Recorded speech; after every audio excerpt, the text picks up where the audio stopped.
Hello, listeners. This is Kat, and welcome back to Put Your Hands Up Podfics.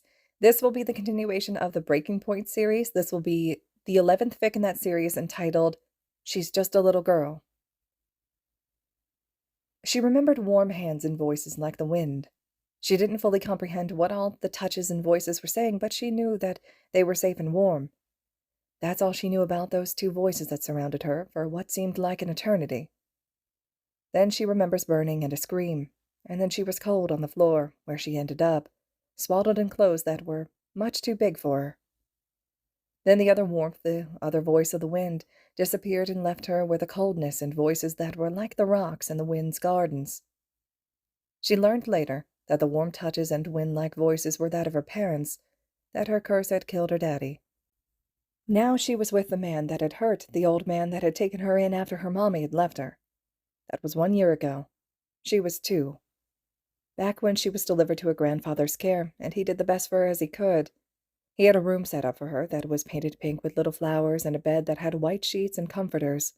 Plenty of toys were strewn around to play with and crayons and paper to draw with. It was okay, for a little while. It wasn't what had been before. The warmth and the wind voices were no longer there to whisper things in her ears that she loved. The warm hugs and kisses to her cheeks and forehead and all over. It was feeling she missed greatly, now that she knew the cold toughness of a mountain that held a voice as strong as a roaring fire. It was a completely different type of feeling, one she was still unsure of, but would allow to happen. There were a few people that came in and out to speak with her, words that flew over her head when she was so young already. A little 3-year-old girl that knew nothing of the lives of adults and their mannerisms, so she knew nothing of quirks or dysfunctional, or other big words that made no sense. Some asked if she knew what had happened to her daddy, why he wasn't with her anymore. She had told them that she didn't know. He had been there 1 second and then the next he wasn't, and she was on the cold floor. There were times when that burning pain would rack her body and leave her hot and trembling afterwards. She never really knew what happened during those times, let alone afterwards for long black periods. She'd wake up with a wet cloth on her forehead and Grandpa sitting at her bedside, nodding off. He was so kind to her. Arie didn't understand why Mommy had left her with Grandpa and disappeared, but she was really liking him the more time she spent with him. He was strong, like a mountain, holding his ground even against the strongest of winds. His voice was cold, but not bitterly so, holding a soft warmth that gave her hope that it would be okay. It went like that for a year, and when she was 4, it all changed. Grandpa disappeared. Overhaul appeared. His entire being was like the darkness that was deep in her closet at night, where no light could get to it, and where the monsters hid. His voice was nothing but achingly cold, like the ice cubes she would hold in her hands during the hot summers. It bit into her skin and deep into her chest, making it ache with fear and terror. It made her shake and tremble, and know that nothing good could come from knowing him, and all that he would bring with him. She was soon being strapped to a chair, little sticks with cotton shoved into her mouth, and they would take a knife and scrape skin off of her arms and legs. It stung and itched. The cotton made her mouth dry, and sometimes they'd scrape so hard that blood would well up. The first time that Overhaul ever tore her apart was when they had gotten frustrated with her. She had been picked up from the room in the basement, nothing like the room up top in the building she had lived with her grandpa in. It was cold and littered with unopened boxes of toys she refused to touch. Her bed was bare, except for a blanket that barely kept her warm in between visits from Overhaul. Her walls were a depressing sterile white, and no real color except from the toys there. She had been pulled from bed that day, tired and cranky from being woken early after a harsh day of testing once more. She just wanted to sleep in her bed and be left alone. She didn't want to be poked and prodded again and again and again, until she bled and was red all over, mouth cracking from being so dry. So she squirmed in the person's hold and began to dig her heels in, screaming to be let go so she could go back to sleep. The man had turned and slapped her on the cheek. Arie only remembers the burning pain in her blood as she screamed in complete agony. It stopped as suddenly as it had started. The pang of aches in her joints and limbs came to her after she became aware once more. That was the first time Overhaul had remade her, when she lost control of her quirk. The second person she had made disappear. Time passed. She was remade over and over again as they moved on to taking the red stuff in her body. They took pieces of skin as well, and it even cut her open a few times to take stuff from inside of her. It was all painful, and it hurt all around. But because of the pain and her continued existence underneath the facility, Arie couldn't tell you what day it was, even if she had the chance to go outside and see the sun and feel the wind on her skin. She was completely isolated within the facility, only allowed into the upper part with a guard that made sure none of the men there decided to hurt her. Mostly Corona would watch her, his quirk excellent to stop anyone in their tracks, even Arie herself. He would keep her within the building, as she was not allowed outside, where someone could see her, or where she could be contaminated. So it was strange that this time it was different. Corona wasn't the one to watch her this time. It was some nameless person she hadn't met before. Someone who didn't know about the struggles that the little girl would occasionally make when she tried to get away from the pain and terror of her prison, away from Overhaul. It was easy to sneak away from him in the dining hall of the facility. There were a lot of the other bigger men there, full of muscles and dark glasses, and some wore dark masks. Most wore suit jackets or long-sleeve shirts that were buttoned up in the front, with pieces of cloth tied around their necks. They all looked scary, and were much bigger than Arie. That, though, was something that Arie could use. Because they were so much bigger than her, Arie went unnoticed fast. This was the first escape attempt she made. She got out to the street in front of the facility, but was caught when she ran into Corona and Overhaul coming around the corner of a street. The person who was supposed to be watching her was remade into a puddle. That wasn't the last time she would attempt to escape. She just wanted the pain to stop. She didn't want to keep hurting. She didn't want to keep screaming and crying out in pain as they ripped her apart, or drained her of the red stuff, or cut her open to take things from inside. She just hurt, and she wanted it to stop. So she would run whenever she had the chance. They all failed in one way or another. Either she got lost in the halls deep underground, or someone would catch her on the streets above. She was always caught and dragged back to be drained once more and remade again. The pain was never ending, and her escape attempts got further apart because of it. Until one day, she got farther than ever before. Her feet were bleeding and her lungs burned. She could hear Overhaul somewhere behind her, but she wasn't going to stop. She was going to keep running until she got away. She didn't want to go back to Overhaul. She was so focused on getting away that she wasn't paying attention to what was in front of her until she ran into a person, both of them falling to the ground. She clung to his shirt and didn't let go, even as his hands ran over her back. "Oh, are you okay? You took a bit of a tumble there." The voice was like the wind, tinkling in her ears, and the hands against her back was so warm. She felt safe and secure. "Hey, are you okay? What's wrong?" She felt him shift, and soon she had an arm around her back and underneath her. She clung tighter to him, feeding off of the warmth that he was giving off. He was so warm, and she felt like she would be safe with him, that it would be okay if she could just keep a hold of him. Hope flared in her chest. "Please," she whispered, as she tried to convey how much she desperately didn't want to go back to the man that was swiftly approaching. They hadn't moved, and she knew that Overhaul would be appearing soon. "It's okay, I'll help you." He shifted once more, standing up so that he could begin to move, hopefully away from the man coming for her. "Let's see about getting some help. Maybe we can find your parents." She wanted to relax so badly at that, but she completely froze at the sound of that voice. There won't be a need for that. He had arrived, and there was no escaping him. He would most likely remake this nice person into a puddle like many of her caretakers in the past. "Come now, Arie. Don't bother the teen. He looks like he was just heading somewhere." She felt like a leaf in the wind, trembling as she felt the anger and rage that Overhaul was emitting at this point. She was going to be remade, as a punishment. She was sure of it. No worries," the boy spoke as his body seemed to curl around her, trying to hide her from the golden eyes glaring at her. "I was just heading back home when we ran into each other." She could feel his hard hammer against his chest, much like her own. She wasn't sure why he was talking, but it was obvious that he didn't want to let her go, so she held on to him tighter. "Who are you?" Overhaul was a bad man. That was who he was, always hurting Arie and remaking her. "Me. I'm Arie's father, of course." A lie he had been telling just to make other people leave her alone in his care when she managed to run away, even for a little bit. "If you'll just hand her over, we'll be on our way." She could feel the teen tighten his hold on her, and the swallowing motion told her how scared he was. She did that too, when she was faced with Overhaul's stare. It was scary for her, so she wondered if it was scary for the other as well. Either way, she didn't want to go back. so her hands pulled at his shirt to make sure he was paying attention to her. "Please help me." His entire body seemed to lean over the top of her, shielding her from Overhaul's gaze, though she still felt the rage from him. "I'm sorry, but I don't think she's really going to let go." Rage enveloped the two, and she was shivering heavier than before. Her entire body was shaking with how terrified she was at the moment. "That's fine, but Arie, we need to go. We don't want to waste this young man's time, after all.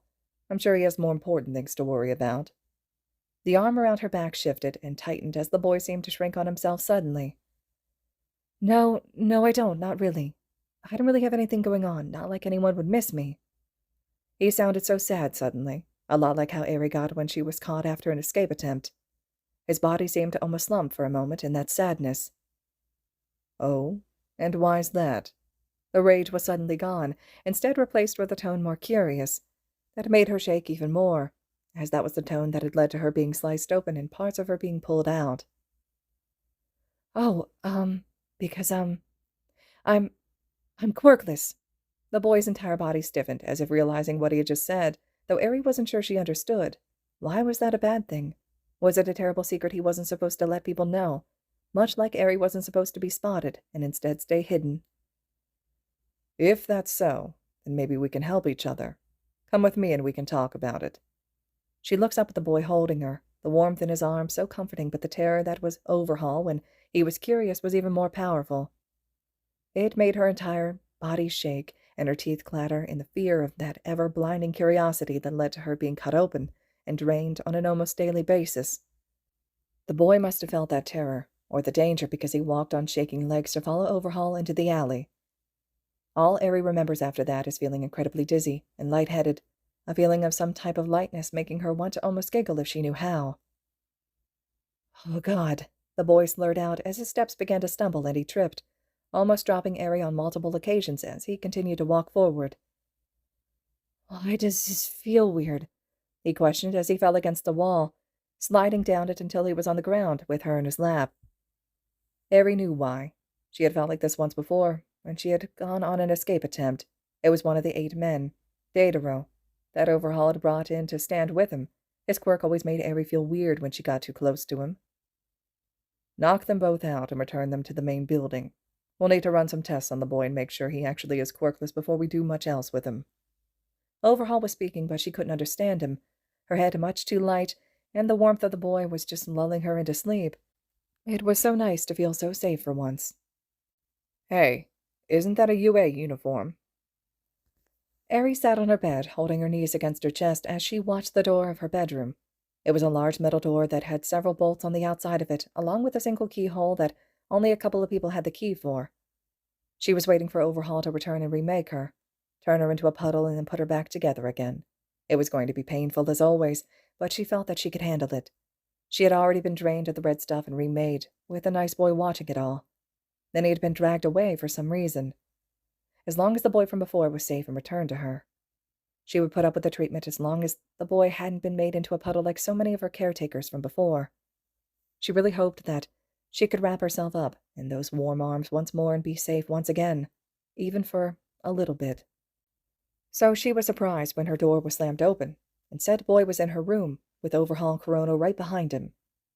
"Arie, in front of me now," Overhaul ordered as he pointed his hand to the side where the boy moved to stand.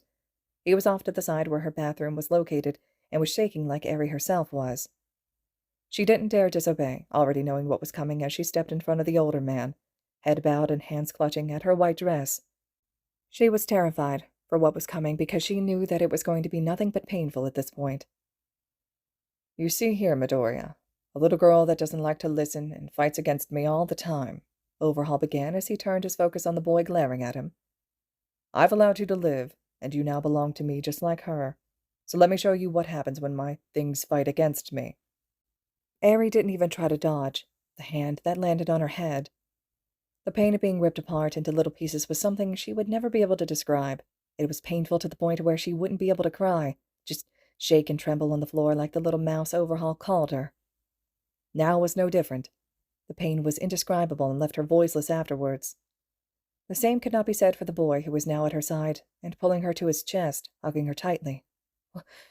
"Why would you do that?" he questioned as he held her tightly, trying to give comfort via his own warm body. Arie burrowed herself into his chest and held tightly to him, trying so hard to hide away from the pain. She's just a little girl. So she knows what will happen when she disobeys, though I suppose I'll need to figure something else for a punishment. She's no longer responding to this one and instead tries to run away more often. He mused for a moment before the sensation of his eyes landed on the two once more. She does seem to like you very much already, though I don't quite understand why. Tell me, Arie, do you like Midoriya? Midoriya? Was that the boy who was holding her? She looked up, noticing that he had a splash of blood right across his face and on his shirt. He must have been in range of when she was remade, and Overhaul didn't bother to gather the blood off him when she was put back together. His eyes shined with fear and anger, but she was sure, for some strange reason, that the emotions were not aimed at her. She turned back towards Overhaul and nodded her head hesitantly. She liked Midoriya a lot. He was kind and gentle and warm, and his voice was like the wind that flowed around her. She hoped that he wouldn't be remade into a puddle like so many of her caretakers.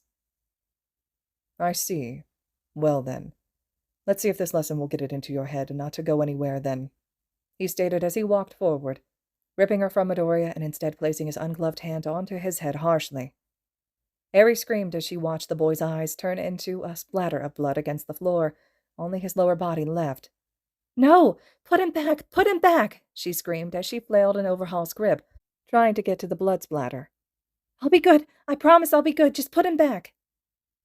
Seems this will be a very good deterrent for you then, Overhaul mused as he placed his hand on the blood splatter, and suddenly the boy was back, gasping heavily as he stared at the wall, eyes blank.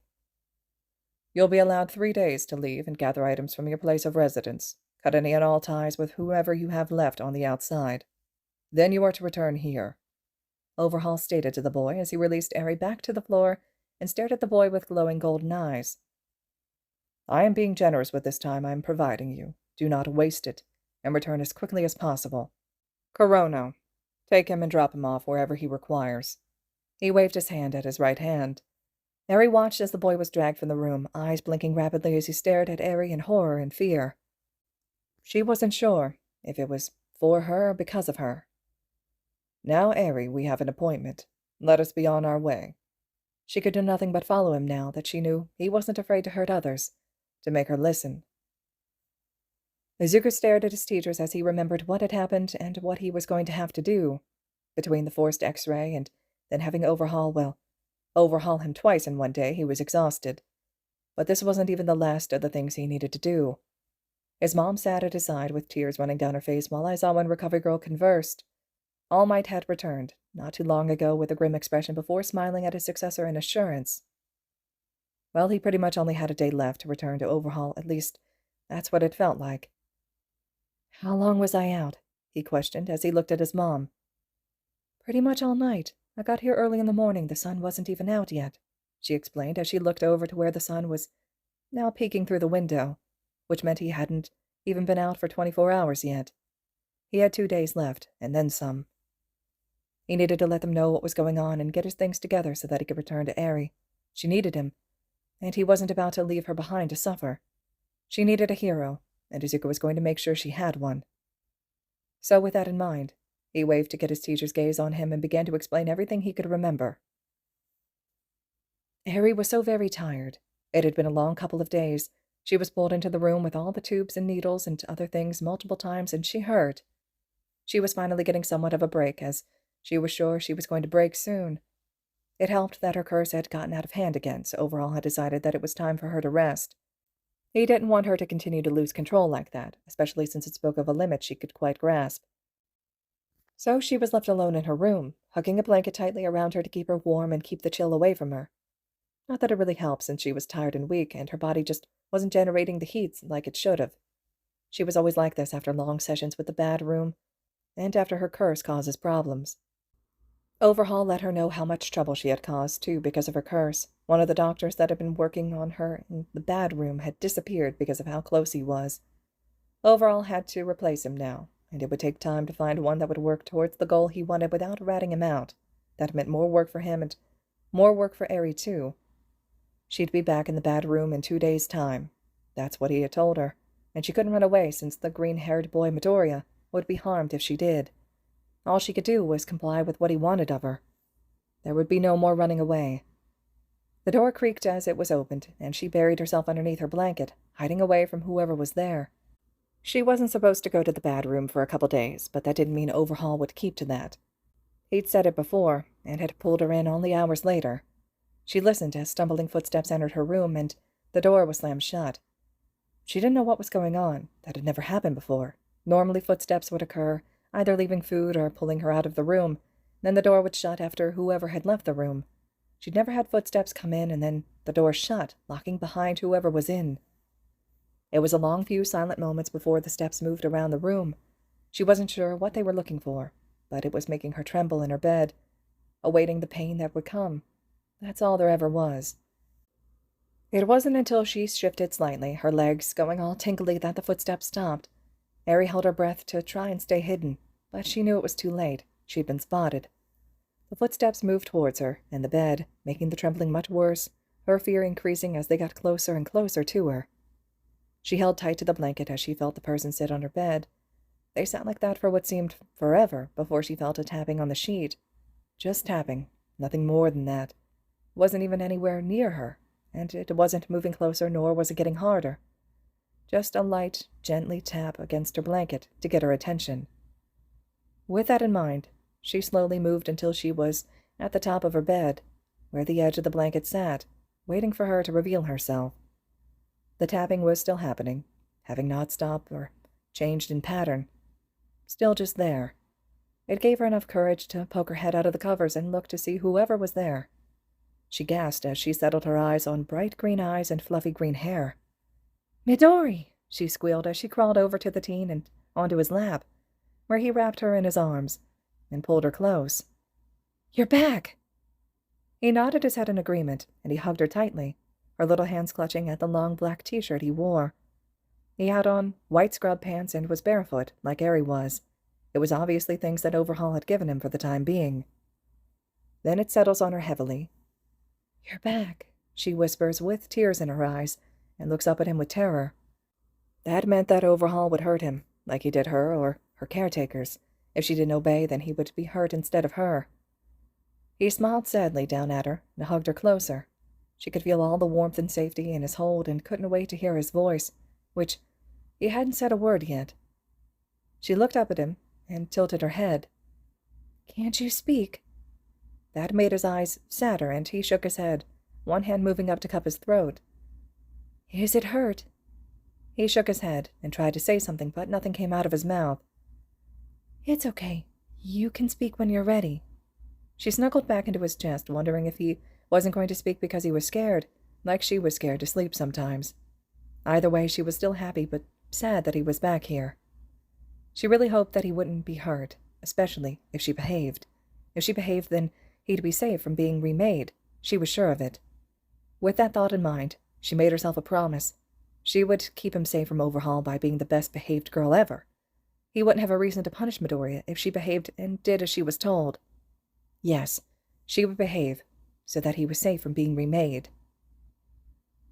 She screamed as blood splattered all over in front of her, not understanding what she did wrong, as Midori was made into a puddle not even a day later. She had promised herself she'd behave. She had followed Overhaul into the bad room with Midoriya at her side. She had sat on the table and waited for the needles to come and take her blood. She hadn't even squirmed. She had held tightly to Midoriya's hand as the first needle was shoved into her. Where had it gone wrong after the fifth one was shoved into her? "I told you to release him, Arie," Overhaul spoke up, catching her horrified attention. "When I tell you to release, I expect you to release." She hadn't even heard him say that. She was focused so hard on the needles being inserted into her and the comfort of the other boy's hand in her own. She gulped and nodded her head, trying so hard to ignore the tears falling down her face. She gasped in relief as Overhaul returned the boy back to his original state, though his eyes were glassy and his body slow to move when ordered to move off to the side. It had hardly been a day, and already Arie had failed the safe and warmth that had given up so much to stay with her. She had failed, and she wanted to scream at that fact. Only she didn't. She held perfectly still as the other needles were shoved into her body, draining her of the red liquid, and as skin was cut away, her eyes stayed on the boy that sat off to the corner, his dull eyes watching her quietly as she was used up and then remade. It was only when she was returned to his warm arms that she realized it had been foolish to make that promise. She could never protect him, and he could never protect her. They were both trapped in Overhaul's grip, and neither were going to be able to escape. She cried into his chest that night, his hold only tightening on her as the two laid on her bed. Izuku held tight to Arie as he tried to bring himself back to himself. Being ripped apart like that was painful, and just the memory made him flinch. It was only the third time he had been remade, and he already hated it with a passion. He couldn't even imagine what Arie went through having to feel that whenever she was remade after a session. He really hoped he could hold on. He had given all the information over to Aizawa-sensei that he could, the facility's location, the pattern to the hidden door, the lackeys that Overhaul had, and their quirks, and everything on Arie he could remember. He just hoped they put all the information to good use soon. He wasn't sure how he was going to stay sane if he continued to be overhauled like that again and again. There was no lying to himself either, that it wouldn't happen again, because he already knew that it would. He was the stick used to beat Arie, and Arie was his own, to keep them in line and to listen to whatever Overhaul wanted of them. So he prayed the heroes would arrive soon. All right, listeners, this concludes Fic 11 in the Breaking Point series, entitled She's Just a Little Girl.